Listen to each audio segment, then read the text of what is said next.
everyone. Welcome to the National Museum of Singapore. I am Pui Sam. And I'm Swee, and we are going to bring you on a virtual tour of the Singapore History Gallery. You will get to learn more about Singapore and its past through some old objects, or what we call artifacts, in the museum. For this tour, we will be talking about Singapore during its post-independence years. We will find out more about how Singapore created a new identity for itself as an independent nation and built up a defense force to protect itself from enemies and to ensure that we continue to have peace and security. Do you know when Singapore gained her independence?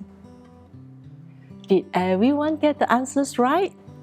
Yes, Singapore gained her independence in 1965, the year our new nation was born. When Singapore became independent, we had to create new symbols and an identity for ourselves to tell people in other countries who we are. This is similar to going to a new school and wearing our name tags so that our teachers and classmates will know our names and who we are.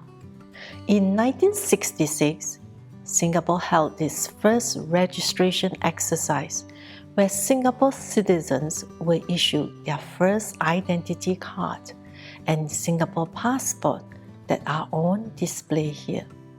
What symbols of Singapore can you see on the passport cover and identity card? We can see the state crest of Singapore. The state crest has a shield with a white crescent moon and 5 stars. Supporting the shield are a lion on the left and a tiger on the right.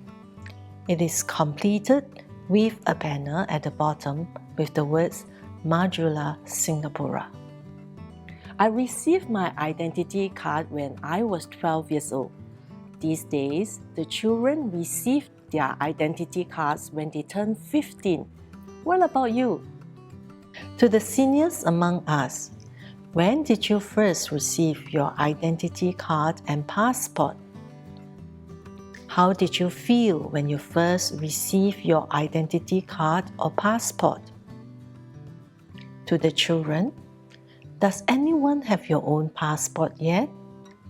Show us a thumbs up if you do. If you or your family members have your own passport or identity card, bring them out, compare them to see how they are similar or different to the ones we used in the past.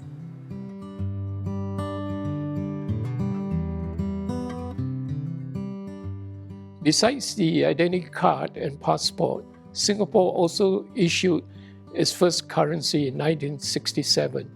This was the Orchid Series. Do you see the orchid flowers on the notes? Yes, that's why this series of currency notes is named the Orchid Series. Orchids were chosen as Singapore was well known for growing and selling orchids to other countries at that time. Orchids are still being exported by Singapore today. In 1981, the Vanda Miss Joaquim became our national flower. Did you know that Singapore is the only country to have a hybrid as her national flower? Official money or currency is important for a new country like Singapore because it allows us to trade or buy and sell things with other countries. For example, when you go to Australia, you will have to exchange our Singapore dollars for Australian dollars so that you can buy things in Australia. Likewise, when other people come to Singapore, they will need to exchange their country's money with our Singapore dollars in order to buy things here. Having our own currency is an important symbol of our national identity, as it tells people of the world that we are Singapore. Do any of our seniors recall using this series of currency notes. Do you still have it? Bring out a $2 and $5 currency note that you use today. How are they different? Did you know that there are also places of interest featured on the back of these notes, such as the Istana and Singapore River? The reverse side of the $1 note from the Orchid Series also shows HDB flats of the 1970s that were newly introduced to Singapore at the time. What is your favorite place of interest in Singapore today? Now that we have seen some of the ways that Singapore forged an identity for herself as a new nation, let us now move on to see how Singapore built her defense force to survive as an independent nation and to ensure our continued peace and security. We will now show you some objects and artifacts related to national service.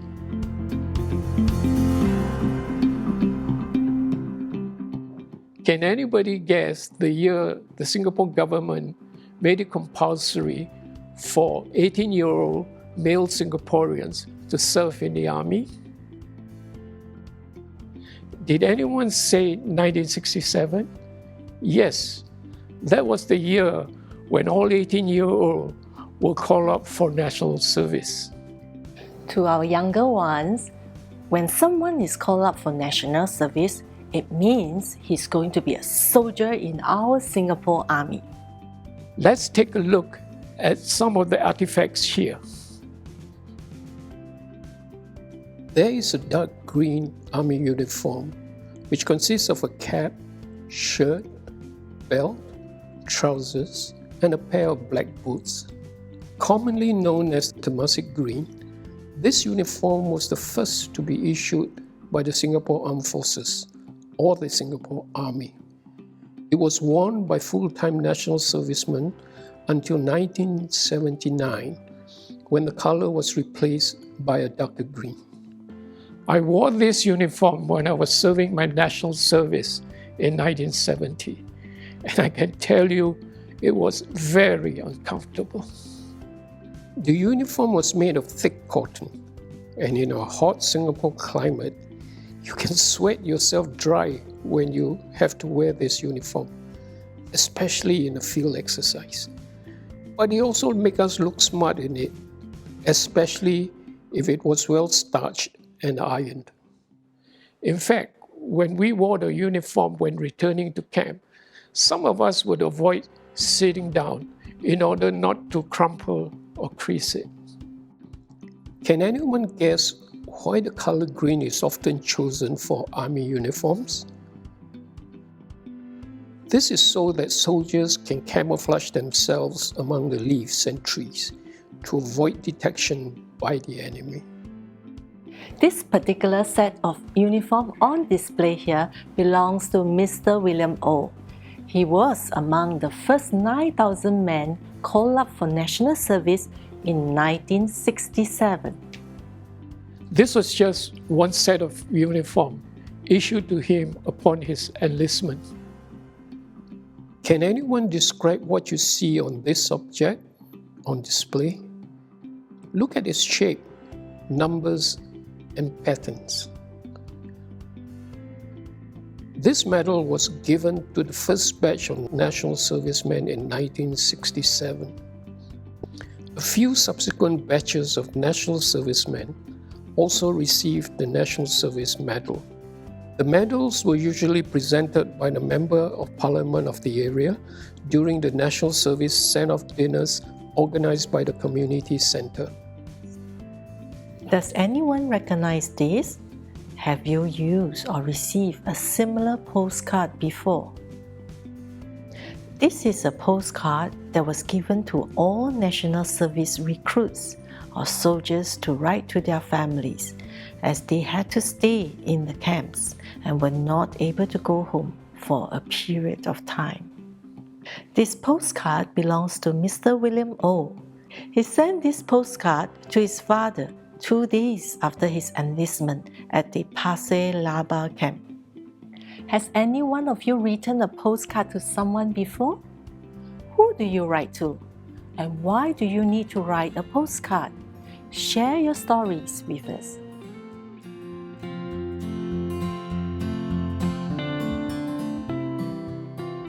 To all our young friends, do you think grandpa or grandma would be happy to receive a postcard? Would you like to try writing one to them? In this tour, we have seen some of the artifacts from the post-independence period, from the national identity card to our Singapore passport, as well as currency notes. These were all issued as a way for Singapore to recognize its own people and to make its identity known to the world. We also saw how Singapore builds its own defense force. For the seniors, we hope this tour has brought back some memories for you. For the children, we hope this gives you an idea of what Singapore was like when she first started out as a new nation. You can always ask your parents or grandparents to share more stories about the past with you. We've come to the end of today's tour, and we hope you enjoyed the tour as much as we have bringing it to you. And we also hope to see you at the museum soon. Till then, Bye. bye.